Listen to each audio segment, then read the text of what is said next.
Shalom, WJC family. It's time for our weekly Torah Talk. In synagogue this week, we will read Parshat Beshalach. Beshalach is the story of the parting of the Red Sea. It's a remarkable story, to say the least. Imagine a miracle like that. 2 million people standing at the edge of a sea, pursuers behind them being held back by a column of fiery godliness. And the whole sea parts and people walk through, 2 million strong. When they get to the other side, that takes a long time probably, right? But then they get the other side, the sea closes up on them, behind them, and closes up on their pursuers. What a miracle. A lot of people tell me they don't have faith that this story is true. And I'll be honest with you, I struggle with it as well. There are elements of the story that seem so fantastical that they strain our ability to believe. And that's exactly what I want to talk about today, is belief is faith.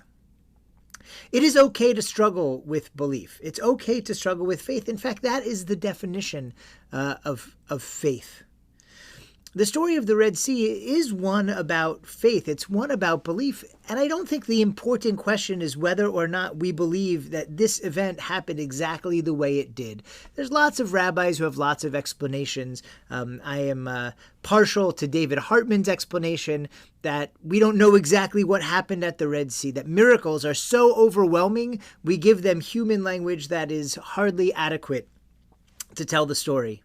And so, we can believe that something miraculous, something indescribable by human terms happened. Maybe even Rabbi Hartman suggests just their freedom, that this story is a story to describe the miracle of the freedom of a people who've been enslaved for generations. But I want to focus on a different story about faith, one that the Midrash brings, which is that when the Jews come to the Red Sea, nobody wants to take that leap into the sea. The sea isn't parting. The Egyptians are pursuing them. And one man, a prince of his tribe, Nachshon ben Aminadav, steps into the water, and nothing happens.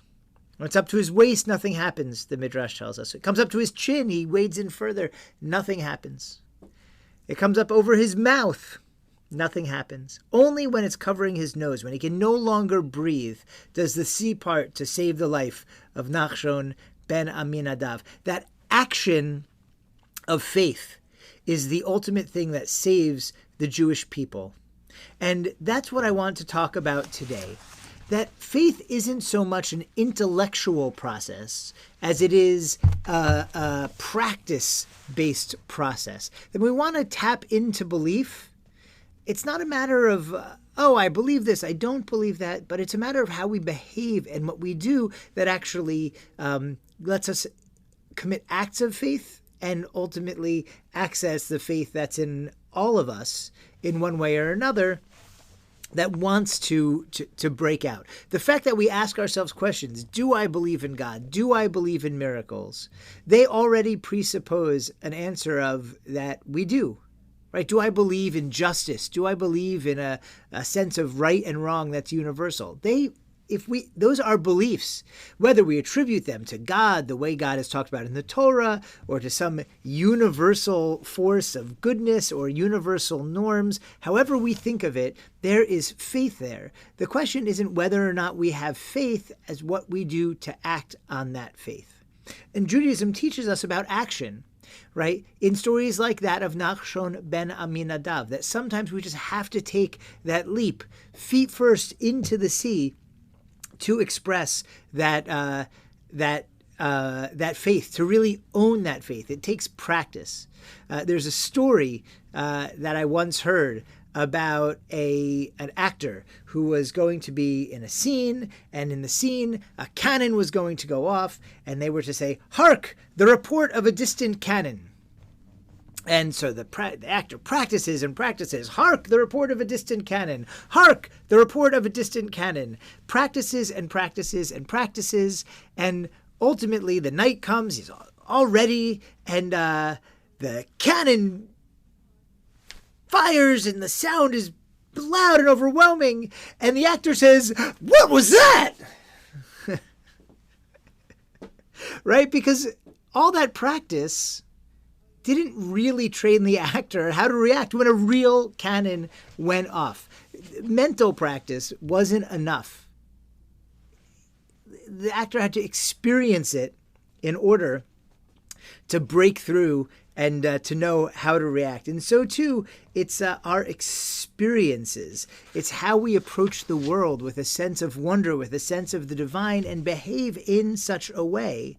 We can only find our faith when we're able to do that. This is a concept that many Musar rabbis have spoken about.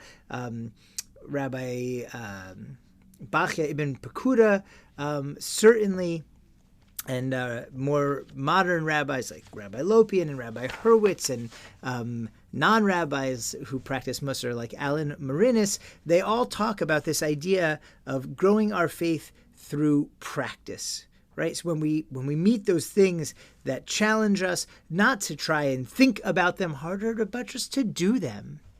Right? So, for example, if you're not so sure that Shabbat is important, that Shabbat matters, that there's anything special about the Shabbat day, by thinking about it is not going to help. But do some Shabbat. Light candles. Have a beautiful meal with friends and family. Come to shul. Have a beautiful meal with us here at WJC.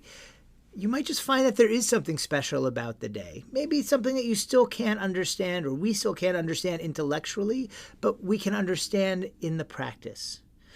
Right? And so many things are like this, not just Jewish things. Right? We can think that there's a good nature in people, but we don't know until it's tested, until we have faith to put ourselves in their hands. How often are we able to do that? And so on and so forth. And so, in honor of Parshat Beshalach, I want to encourage us not to ask the question, certainly not in our head, do I believe in the parting of the Red Sea? Do I believe in the stories of the Torah? Do I believe in God? But instead, to seek times in our lives when we can be like Nachshon. We can just dive into the practices of our faith, which are often beautiful and lovely and connective and bring us together as families and bring us together with other people. And don't worry about the intellectual belief underneath. Instead, move through the world as if that sense of wonder is there.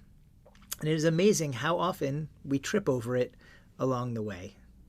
May you trip over lots of wonder, lots of divine, holy moments in this world, whatever intellectually we believe in. May we have that sense of holiness in our lives, and may we share beautiful, meaningful times together, and may our Judaism help us to do so. In that sense, we can all be a Nachshon, jumping feet first into the sea, jumping feet first into the holiness that is there for us in this world. Shabbat Shalom.